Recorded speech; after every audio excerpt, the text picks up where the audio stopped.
I never believed in signs. Not really. I was the kind of person who laughed at horoscopes, rolled my eyes at people who said things like, the universe brought us together, and absolutely, positively did not read meaning into coincidences. And then I moved to Maple Grove Lane.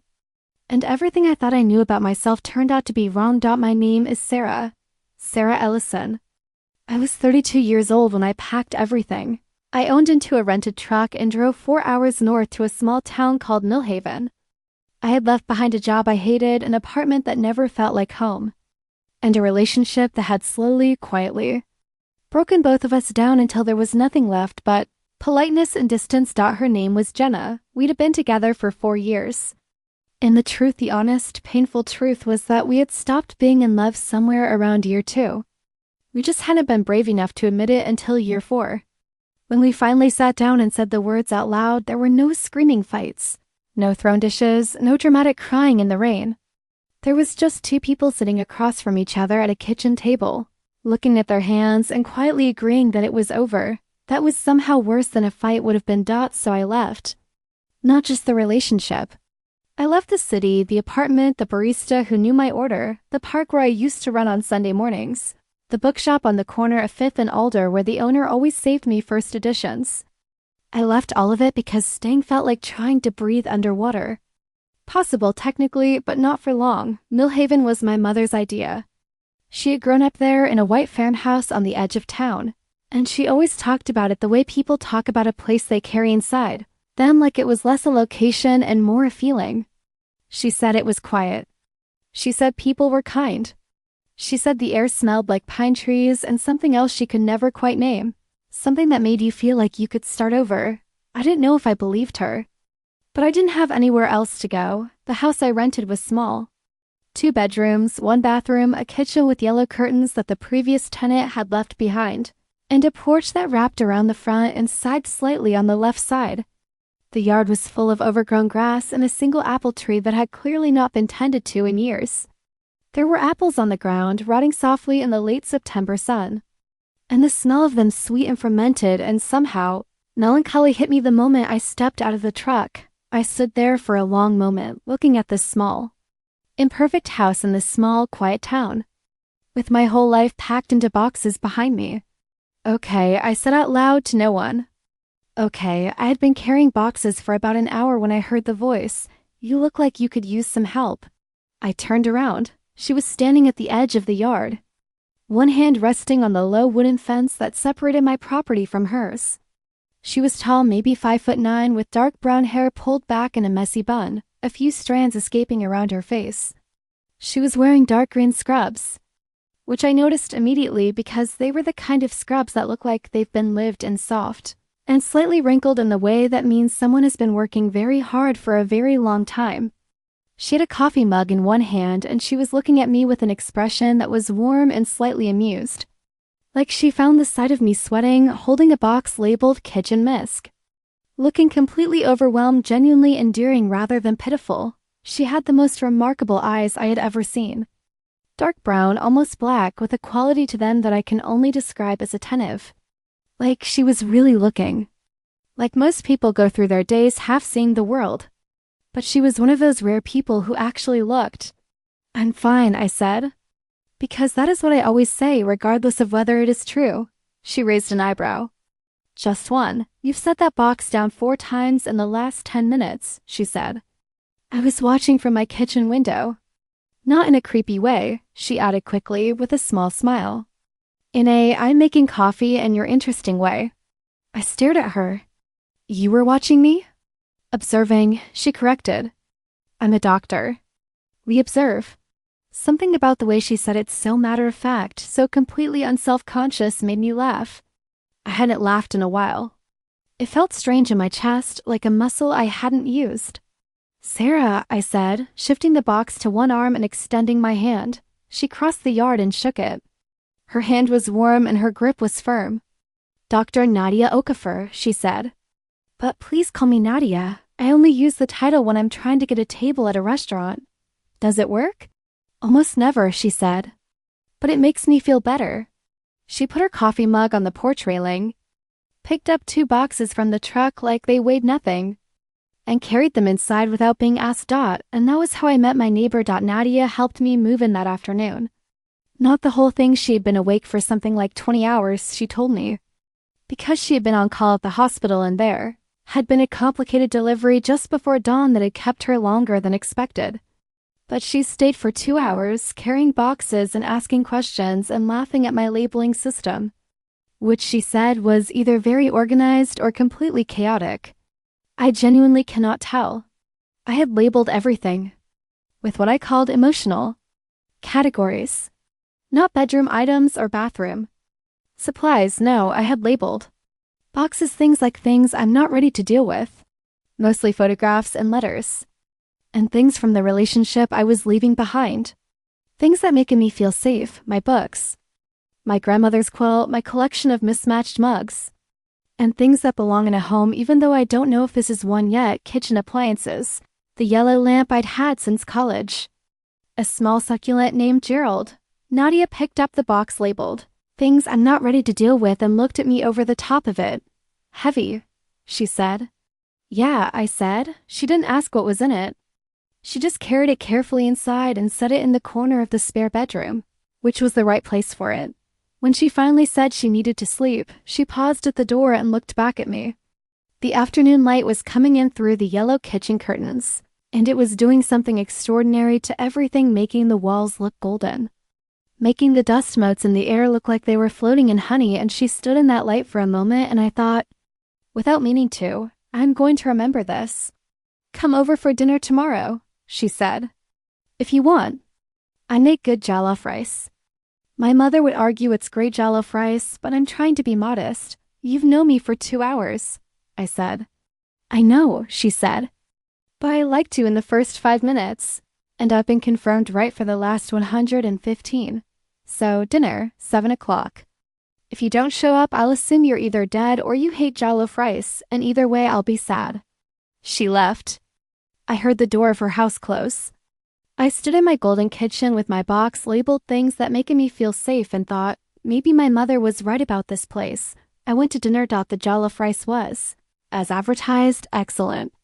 We ate at a small table in her kitchen, which was the opposite of mine, warm and full and lived in, with herbs growing in pots on the windowsill and photographs on the fridge and a small bookshelf in the corner overflowing with medical journals and novels, and what appeared to be an entire shelf dedicated to cookbooks from around the world. You cook a lot? I asked. Cooking is my therapy, she said, refilling my water glass. I spend all day making very precise, very high-stakes decisions. Cooking lets me be precise in a way that doesn't have consequences. If I oversalt the soup, no one suffers. What kind of doctor are you? I asked. I had noticed the scrubs, obviously, but I hadn't wanted to assume. Gynecologist, she said, in exactly the same tone someone else might say accountant or teacher. Completely matter of fact. I've been at Millhaven General for about 3 years. Before that, I was in Boston. Why did you leave Boston?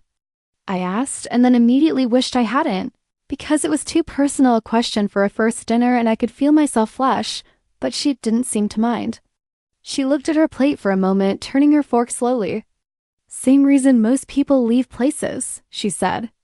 Something ended, and staying felt like trying to pretend it hadn't. She looked up at me. Our eyes met. Yeah, I said quietly. I know that feeling. We talked until midnight.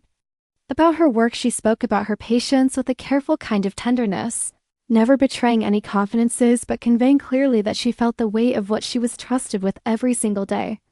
She talked about what it meant to be in a room with women at the most vulnerable moments of their lives, not just births. She said, but diagnosis, difficult conversations, moments of fear and uncertainty and grief.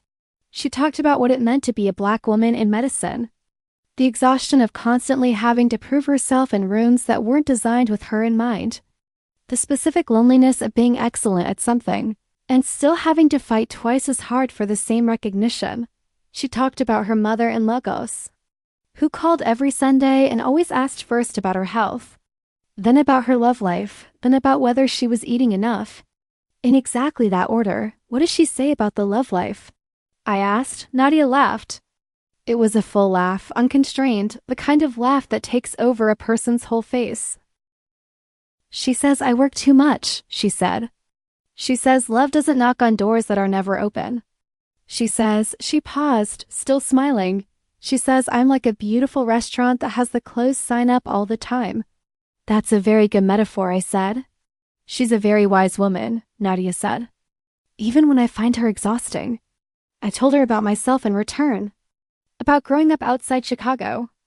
About studying English literature in college and somehow ending up in marketing. A career path that had always felt like someone else's idea of what I should do. About Jenna, not everything, not yet, but enough.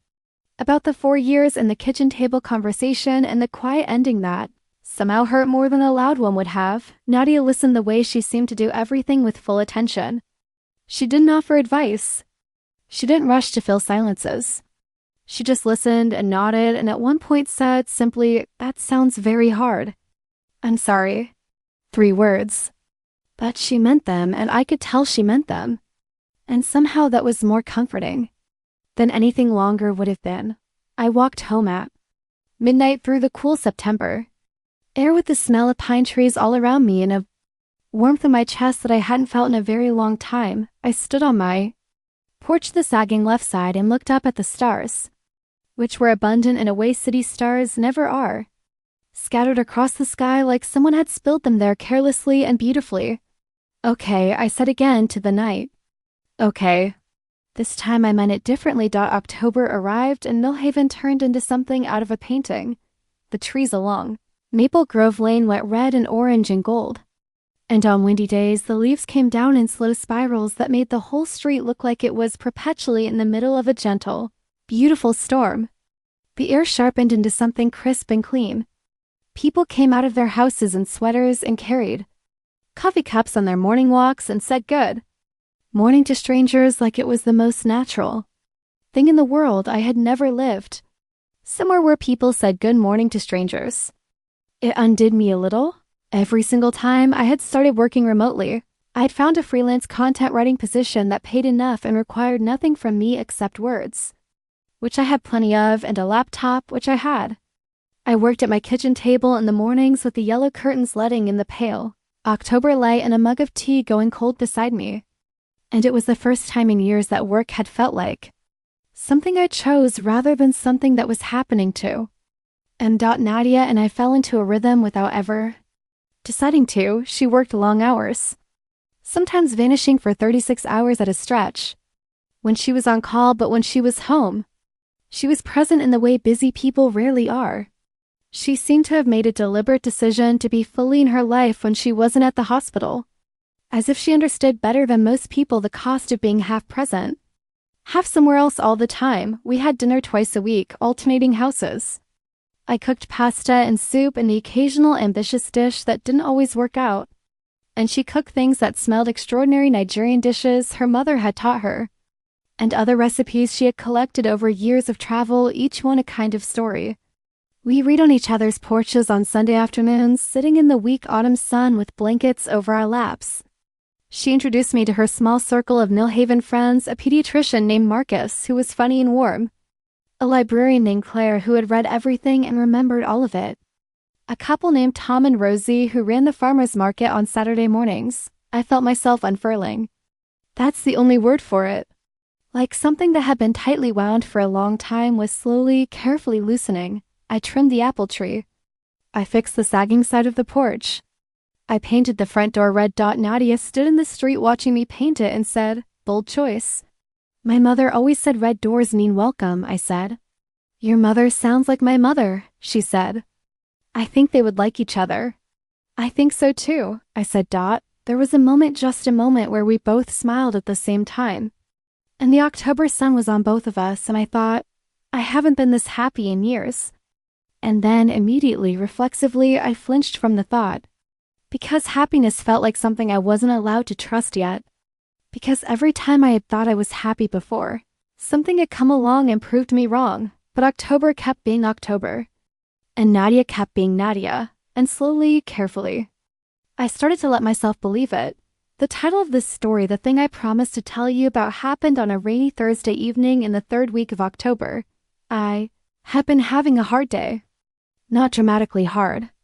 Just the quiet gray kind of hard that sometimes descends when you least expect it, when everything is technically fine and yet you find yourself sitting in your kitchen at 4 in the afternoon feeling the weight of your own loneliness, like something physical. Something pressing against your chest. I had been thinking about Jenna not because I missed her exactly, but because being single at 32 in a small town, where everyone seemed to exist in pairs, had a way of making you audit your choices. I had been thinking about all the years I had spent in a relationship that was slowly becoming the wrong shape, and how much of that time I had spent pretending not to notice, and what it said about me that I had been so good at pretending. I was not in a good place when I knocked on Nadia's door, she answered. In house clothes, soft gray joggers, and an oversized university sweatshirt, with a book in one hand and her reading glasses pushed up on her head. She took one look at my face and stepped back from the door. "Come in," she said. No question.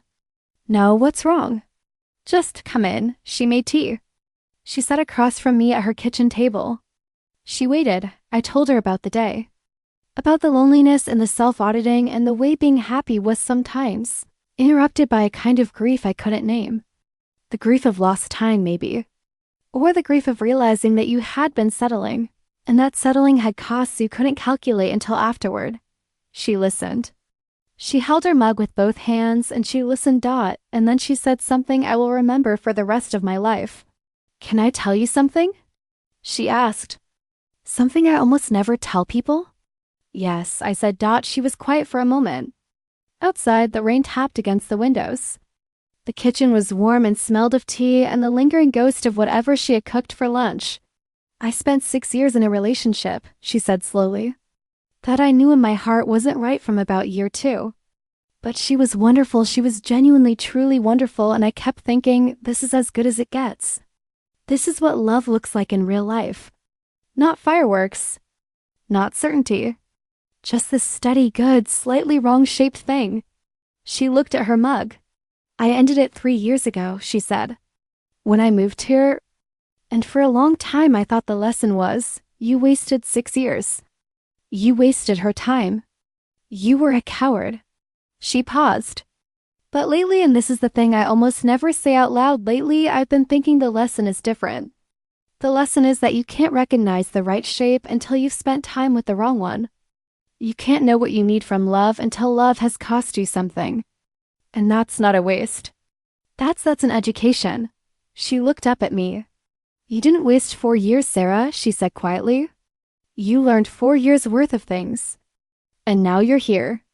And the apple tree in your yard looks much better since you trimmed it. And your door is red." And I think she stopped. "What?" I asked. She smiled. It was a small smile, slightly uncertain, which was unusual on her because Nadia was almost never uncertain. "I think," she said carefully, "that you are going to be very okay." I didn't know what to say. I looked at this woman across from me, this brilliant, kind, remarkable woman who had walked across a yard 4 weeks ago and carried my boxes and made me jollof rice and listened to me and laughed with me and become, in the span of a single month, the realest person in my life. "Nadia," I said. "Yes?" "Thank you. For all of it. The moving boxes and the dinner and tonight, and just for being," I stopped. Because my voice was doing something embarrassing. She reached across the table and covered my hand with hers.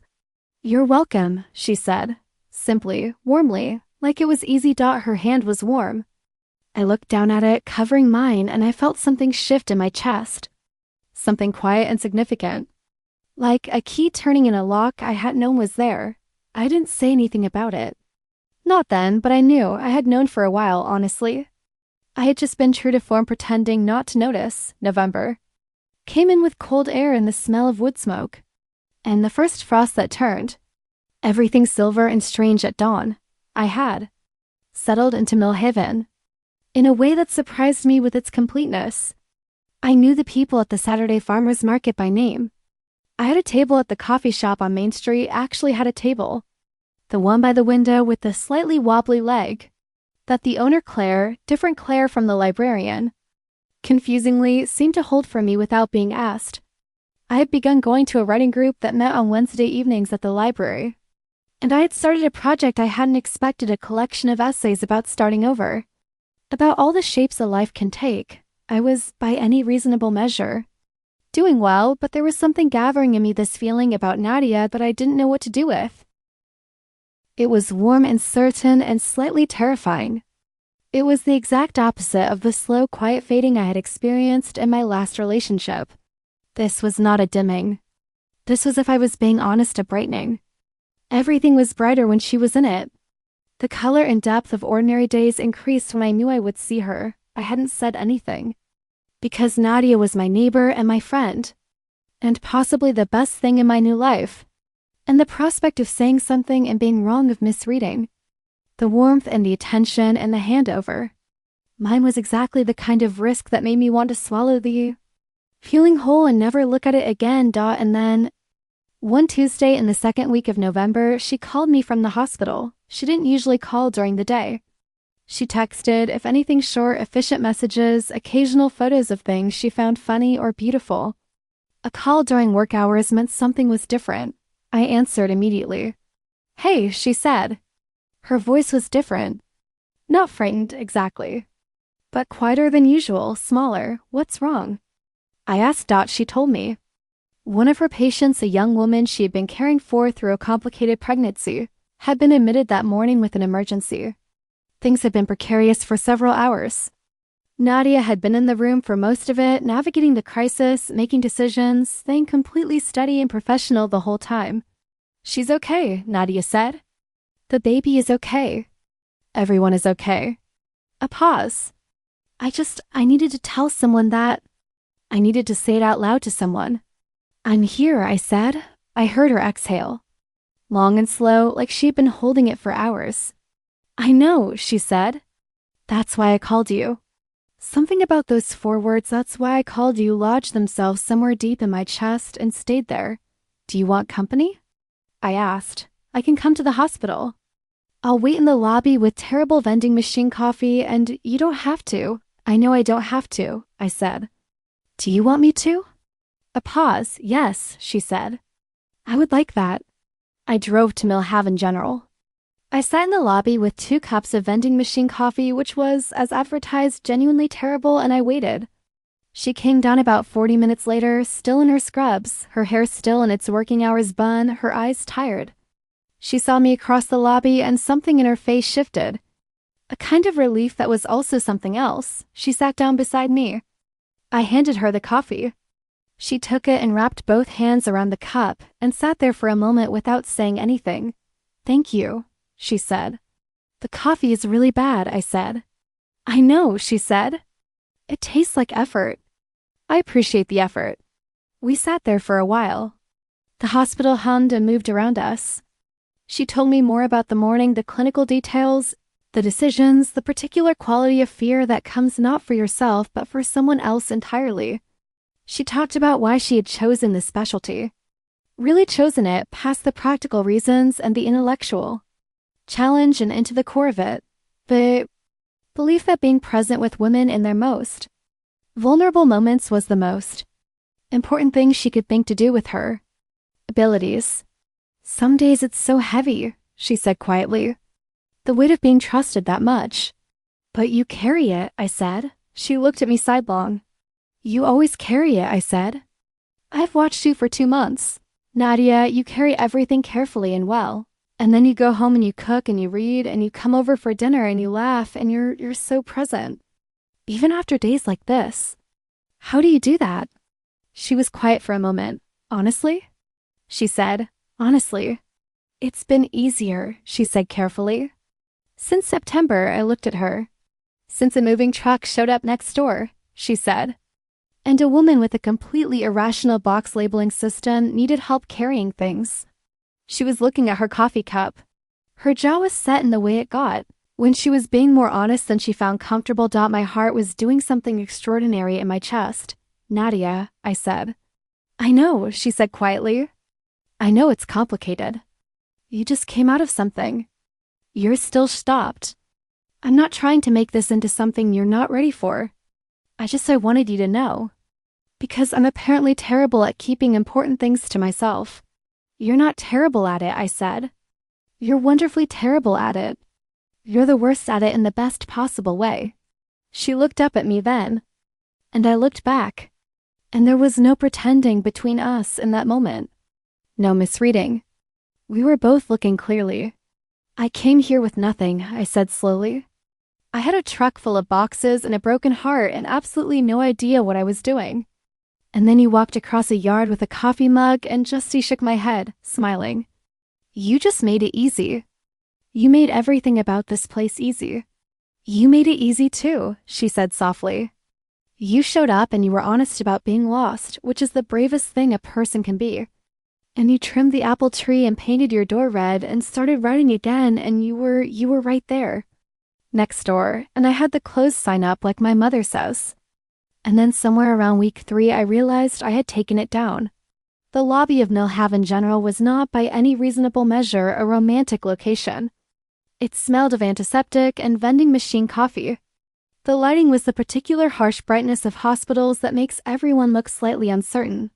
Someone was watching television on the other side of the room with the volume up too high, but she was looking at me. And I was looking at her. And it fell in all the ways that mattered, like exactly the right place. I reached over and took her hand. She looked down at our joined hands. Then up at me. Hi, I said. She laughed. That full, complete laugh that took over her whole face.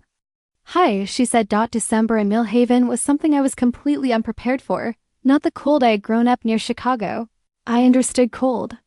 I had a relationship with cold that was complex but functional, no. No, what I was unprepared for was the way the town decorated for winter. Every house on Maple Grove Lane had lights. Not the aggressive, competition-style holiday lights of suburban neighborhoods, where people seemed to be trying to outdo each other in wattage. Just warm, simple lights strung along porches and in trees and in windows. The soft gold of them reflected in the early snow that fell in the first week of December like a collective exile. I put lights on my porch. On the apple tree. In the front window beside Gerald the succulent, who had survived the move and the repotting and seemed to be thriving in his. South-facing WINDO Nadia put a string of lights along the fence between our 2 yards. Shared lights, she said. When I asked about it, for the space that belongs to both of us, I looked at the lights along the fence, warm and simple and right on the boundary between her life and mine, and thought that it was the most romantic thing anyone had ever done for me. We had not rushed into anything. This was, I think, one of the things that made whatever we were becoming feel so solid, the pace of it. After that night in the hospital lobby, we had come home together and sat on our porch wrapped in blankets despite the cold and talked for 2 more hours. And there had been a moment saying goodnight, where we had stood very close in the doorway and she had tucked a strand of hair behind my ear with one hand and said goodnight. And I had gone home feeling like something had been both opened and carefully, tenderly held. We were not in a hurry. Neither of us was in a hurry. We had both been in relationships that moved at a reasonable speed toward an unreasonable conclusion, and we had both learned it expensively. In years that speed was no guarantee of rightness.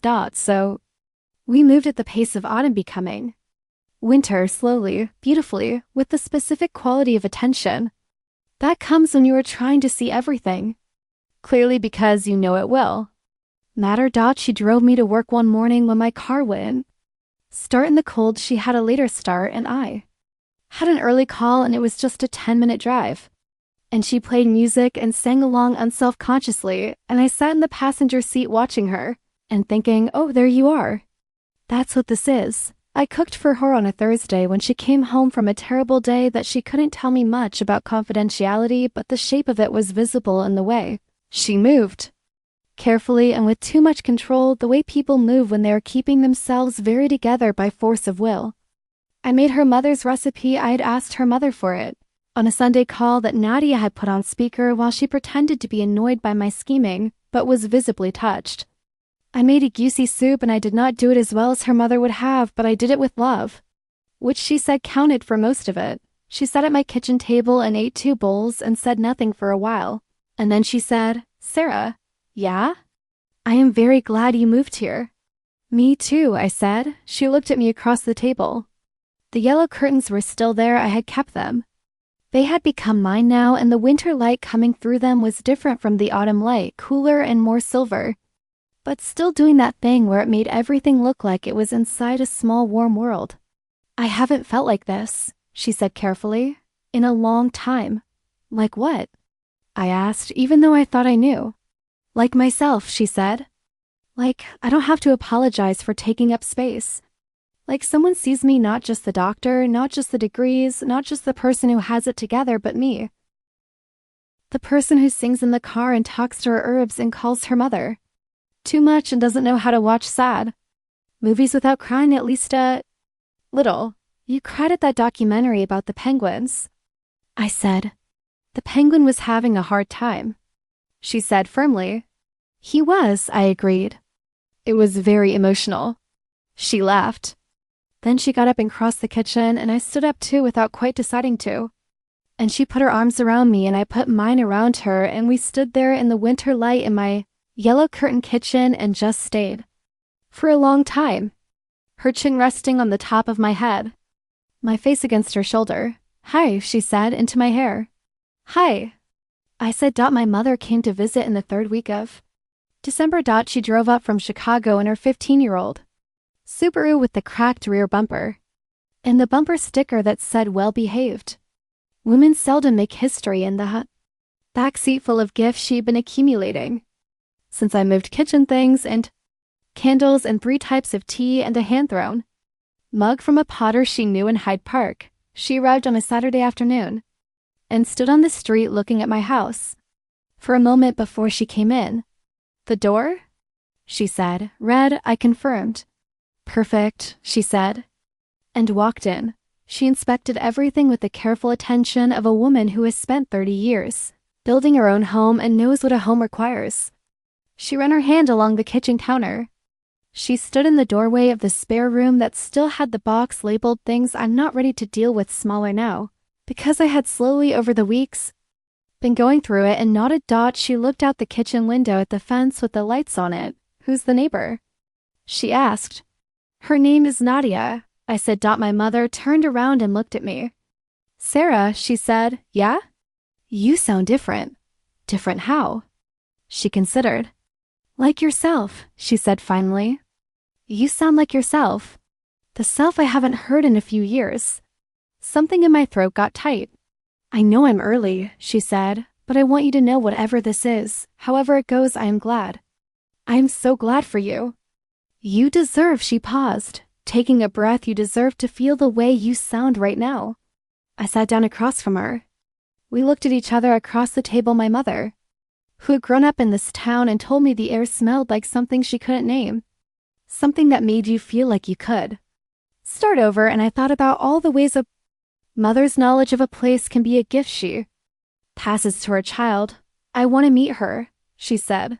She's coming over for dinner tonight, I said. My mother smiled. It was a very particular smile, warm and satisfied, the smile of a woman who knows something. Nadia came over at 7. She brought wine and a dish she had made from a recipe her mother had given her.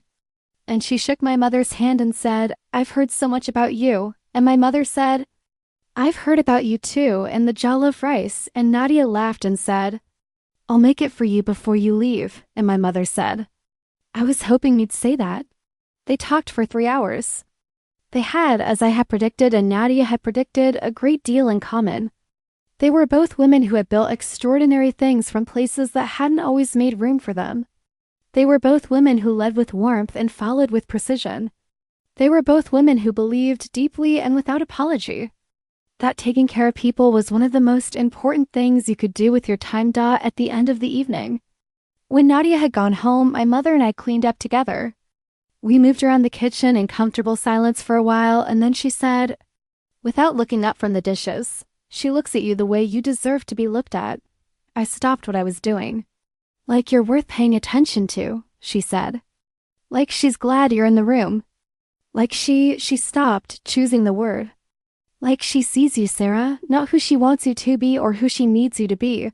You. I put down the dish towel. Mom, I said. I know, she said. I know, I'm just saying. She turned and looked at me.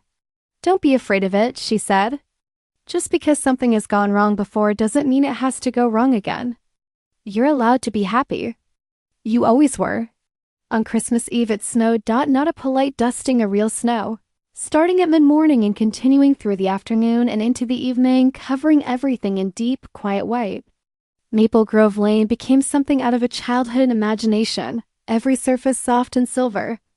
The lights in all the houses and in all the trees reflecting off the snow so that everything glowed. My mother had gone home the day before, after 3 days that had included the promised jollof rice, and a Sunday morning walk through town and an evening where she and Nadia sat together, with their feet up on my coffee table and disagreed about a book they had both read, and then conceded to each other's points with equal grace and seemed to find this mutually delightful. She's wonderful, my mother had said, hugging me goodbye at the car. Yeah, I had said. Sarah. Yeah? Okay, she said, squeezing my hands. I understood everything she meant. On Christmas Eve, Nadia knocked on my door at 5 o'clock with snowflakes on her shoulders and a container of something that smelled incredible and her hair down. She rarely wore her hair down, and it was longer than I had realized, falling in soft curls past her shoulders. And the snow had gotten into it slightly and she looked extraordinary. Merry Christmas Eve, she said.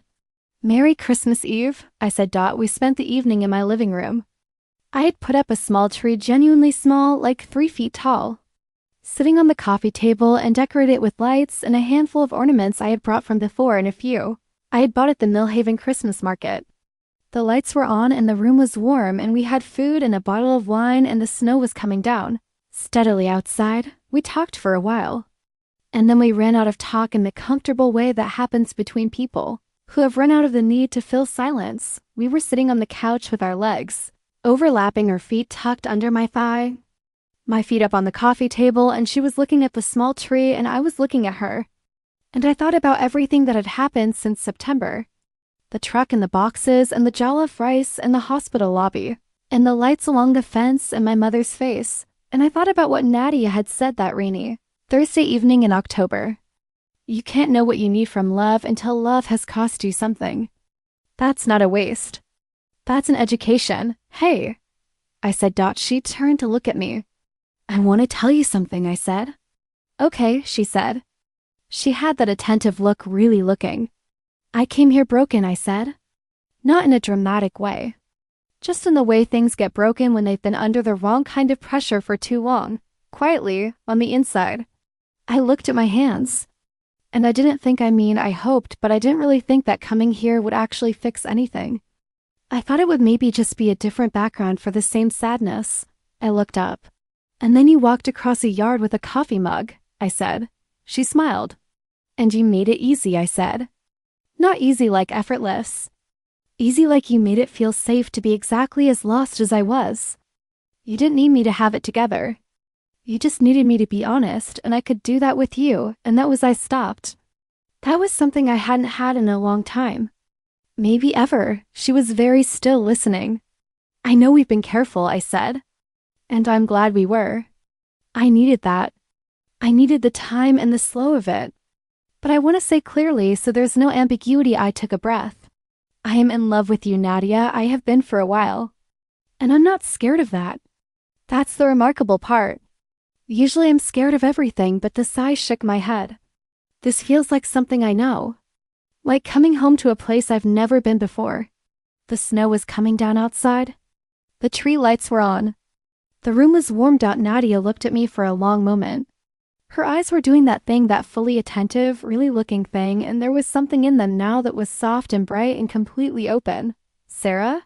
She said. Yeah? She leaned forward and she kissed me. It was quiet and warm and careful, and then not careful at all, like something that had been patient for a long time, finally being allowed to be what it was. When we pulled back, she kept her forehead against mine. Her eyes were closed. Outside, the snow fell. I love you, she said, simply, without any of the careful caveats. Just, I love you, yeah? I said. Yeah, she said. I laughed. She laughed. We both laughed, there in the warm room with the small tree and the snow outside. And it was one of those moments I knew, even while it was happening, that I would carry for the rest of my life. January arrived with the kind of cold that makes you understand why people hibernate. And we hibernated. Not completely. She still had the hospital. I still had my writing. We still had Wednesday evenings with the writing group and Saturday mornings at the farmers market and dinners with Marcus and Claire and Tom and Rosie, who had collectively and without apparent discussion decided that whatever Sarah and Nadia were was an excellent development and should be celebrated, with a dinner party at which both of them were affectionately interrogated by 5 different people simultaneously, but January evenings were ours. We had each other's houses now keys, casually exchanged the week after Christmas, and we spent evenings reading in the same room, or cooking elaborate things that took 2 people to manage, or watching the movies she loved and I hadn't seen, or listening to the music I loved and she was learning. The life of 2 people whose lives had become genuinely, properly entangled. I finished a draft of the first essay in my collection. It was about the specific courage it takes to leave a life that is almost working. The way you have to grieve the life you thought you were building before you can start building the right one. I showed it to Nadia. She sat with it for an evening and then she came over and sat across from me and said, "This is the best thing you've written. I don't know everything you've written, but I'm certain of this." "How can you be certain if you haven't read everything I've written?" I said. "Because," she said, "it's the truest thing I've ever read. I could feel you in every line. Not the version of you that's trying to be okay. The real version." I stared at her. "You've read things I was trying to be okay?" "Early October," she said gently. "You showed me that article about the city neighborhood you'd left. It was good. But you were in it from a distance.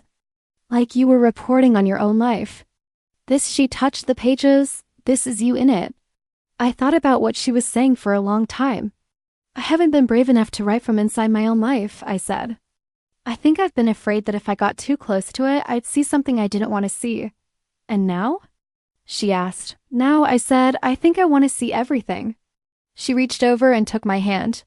"Good," she said. In February, I asked Nadia what the job was really like. Not the version she told people at dinner parties. The real version. She thought about this for a long time. We were in her kitchen on a Sunday morning, her day off, with the specific ease of Sunday mornings in winter. Both of us in comfortable clothes, coffee going.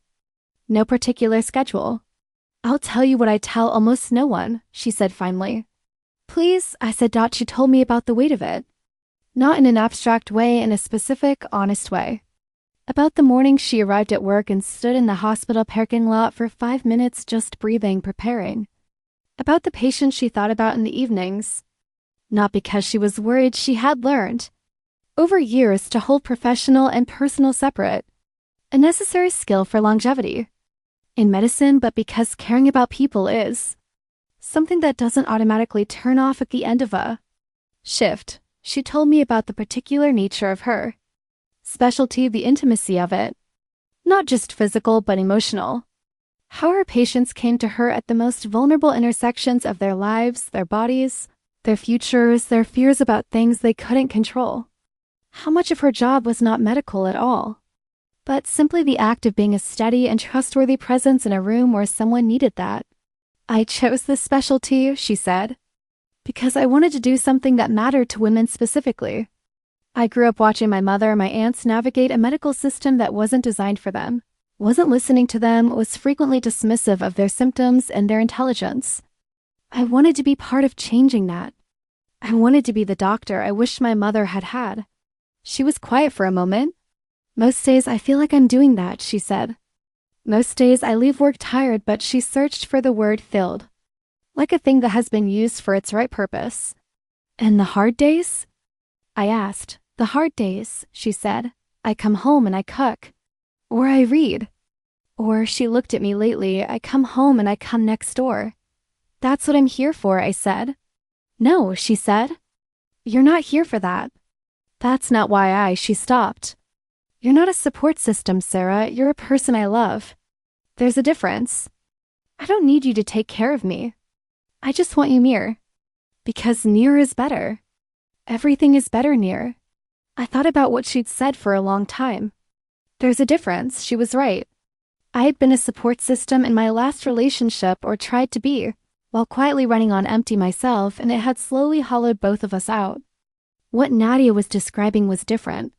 Two people who had their own foundations, who helped each other not because one of them was unable to stand without the other, but because standing together was simply better than standing apart. I thought, this is what I was trying to learn. This is what the 4 years cost me, and what I got for the cost.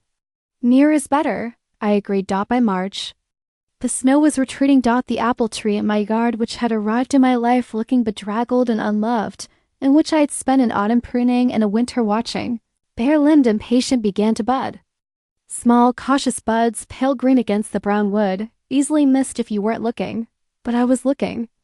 I had made a habit of looking. Nadia came out one morning and found me standing in the yard in my pajamas and a coat and boots, looking at the tree, and she came to stand beside me. It's budding, I said. It is, she agreed. I didn't know if it would, I said. When I got here, it looked like it hadn't been tended in years. I wasn't sure it could come back. She looked at the tree for a moment. Things that have been neglected, she said, often can. They just need attention and time. I looked at her sideways. Is that a metaphor? Everything's a metaphor in the right light, she said. Also, I'm genuinely talking about the tree. I laughed. She put her arm around my shoulders. We stood in the early spring morning and looked at the budding apple tree together. I thought about September, the truck, the boxes, the overgrown yard, the apples rotting on the ground. I thought about the months between then and now. The golden autumn light and the October rain and the hospital lobby and the Christmas snow and the January hibernation and all the dinners and all the conversations and all the evenings that had slowly, carefully built the life I was standing in. I thought about the things I had left behind. The city, the career that never fit, the relationship that had slowly found its end. I thought about the word my mother had used, cost. The things that had cost me something. And what Nadia had said, that's not a waste. That's an education. I had arrived in Millhaven empty. That was how it had felt, like I had been poured out, like there was less of me than there had been before. But what I understood now, standing in my yard in the March morning with the woman I loved and the apple tree and bud, was that empty isn't the same as broken. Empty is a necessary precondition. You can't fill something that's already full. You can't begin something while you're still in the middle of something else. I had needed to be empty to be filled with this town and this life and this woman and this morning. Hey, I said. Hey, she said. I'm happy, I said, simply, without the flinch. Without the reflexive waiting for the thing that would prove me wrong. She squeezed my shoulder.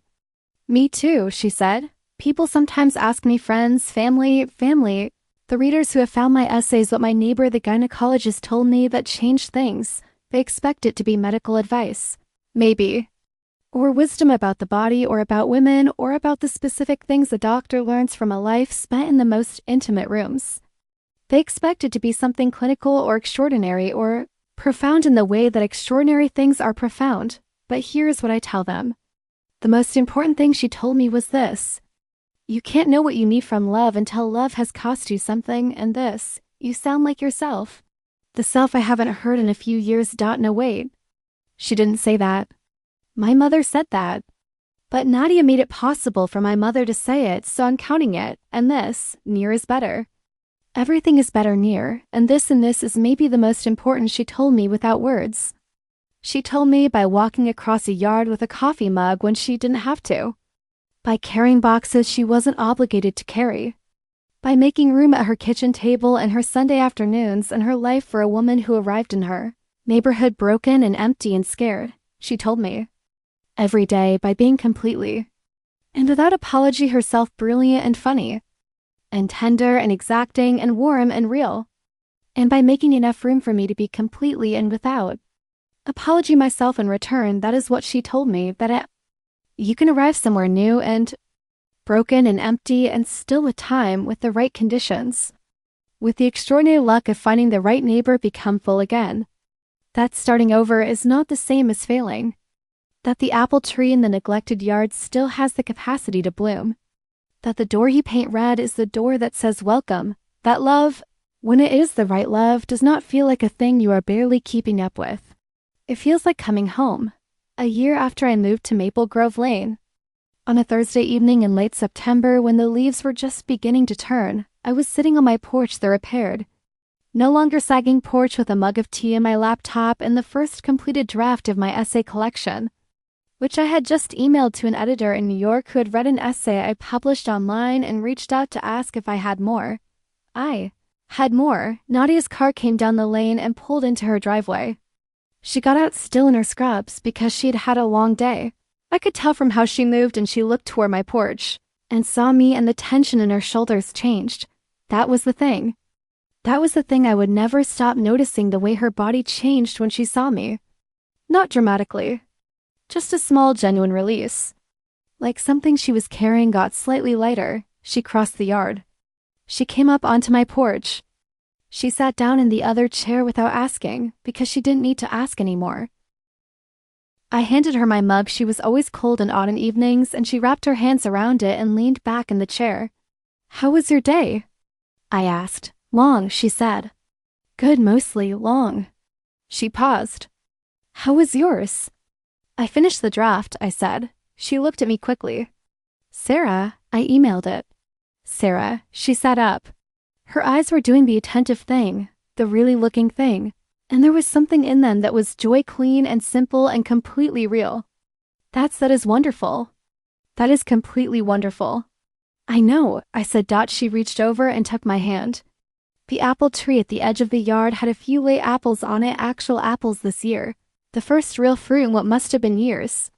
The leaves were beginning to turn. The street was quiet. Someone was raking leaves 2 houses down.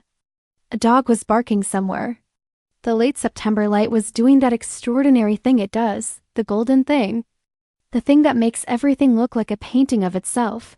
"1 year," she said. "1 year," I agreed. "Are you?" She glanced at me. "Was it what you were hoping for?" "This place." I thought about it. I thought about September moving boxes and October rain and November hospitals and December snow and all the months that followed, building a life I actually wanted to be in. "It was more," I said. "It was so much more." She smiled. That complete, unguarded smile. "For me too," she said. We sat there as the evening deepened and the light changed and the street grew quiet and the first stars appeared above the maple trees. Her hand in mine. The apple tree behind us. The red door visible from where we sat in the light along the fence. We'd kept it up all year, glowing softly between her life and mine, right on the boundary of where one of us ended and the other began. Right in the space that belonged to both of us. That space. That warm, steady, extraordinary space. That was where I lived now. That was home.